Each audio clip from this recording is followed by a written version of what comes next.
बिस्मिल्लाहिर्रहमानिर्रहीम। अस्सलामुअलैकुम dear viewers. हमारा आज का टॉपिक है यजीद को अच्छा कहने वाले के लिए शरई हुक्म।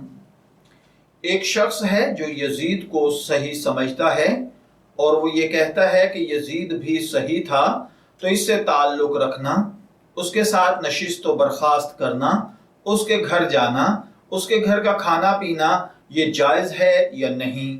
तो देखिए भाइयों और बहनों, याद रखिए कि अहले सुन्नत व जमात यजीद के तमाम बुरे आमाल से बेजार हैं और उसे हज़रत हुसैन रज़ी अल्लाह तआला अन्हो और अहले बैत के मुकाबले में बहुत बड़ी गलती पर समझते हैं और उसके अहले बैत के साथ मुआमलात से भी बेजार हैं। लिहाजा इस सवाल में जो पूछा गया है कि अगर कोई शख्स यजीद को सही समझता हो तो उसके साथ ताल्लुकात के हवाले से क्या हुक्म है। तो देखिए भाइयों और बहनों, उसके घर खाना खाने में अगर आपको अपने नजरियात खराब होने का अंदेशा हो तो ऐसे शख्स से ताल्लुक न रखा जाए, कतन उसकी कोई चीज न खाई जाए न पी जाए।